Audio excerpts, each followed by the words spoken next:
I loved that man. He was so talented, and if he was only alive today to see what was going on, how many young film writers, producers, would-be producers, associate themselves with him. They say, if he did it, I can do it. I met him when he was looking for somebody that he could groom.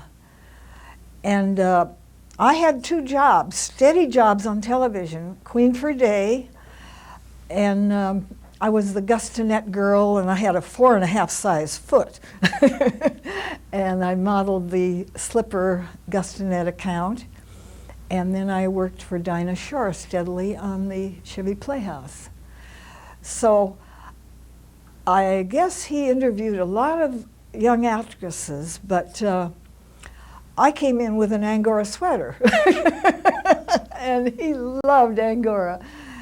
And I had a couple of jobs and a car. So anyway, we fell in love, and we became actually a team. We worked together as a team. And the way the Ed Wood movie is, you'd never know that. They portrayed me sort of as an actress just out to get what I could get as a part. But I contributed all the wardrobe, because I worked for some of the top manufacturers of clothing, Westwood Knitting Mills, Chic Lingerie, Evans McCone. So anything I wanted, I could say, yes, we could use that for this scene, and put their name on the screen. So he never had to worry about wardrobe for any of his pictures for the women. What did you think about Johnny Depp's characterization of Ed Wood? It was beautiful. Eddie was not always that up. He had his heartbreaks too.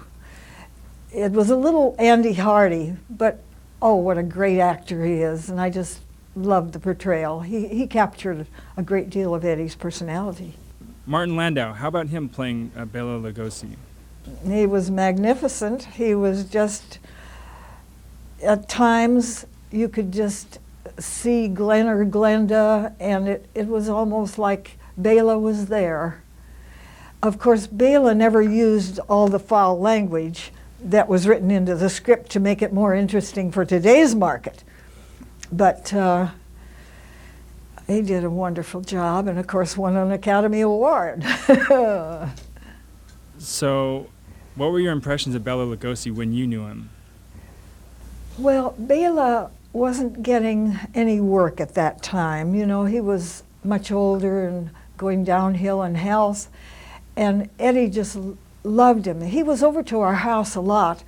But Eddie and I lived together almost four years, and he would love my Hungarian goulash. I was a good cook, and during the time that Eddie and I were together, I kept him healthy. You know, I would always cook healthy meals and keep him off drinking. And later, that was what got him, you know. That was the only thing I didn't like about the Ed Wood movie. Sarah Jessica Parker smoked all the time, and I never would smoke. And she didn't contact me. Here she's playing my life, and she didn't bother to do any research. And when she was asked on the David Letterman show by David Letterman, well, what's Dolores like? Is she still alive? What did she do with her life? She turned her head because she didn't want to give me any airtime. She says, I'm going home and have a ground glass cocktail. You know, just ornery. Mm-hmm.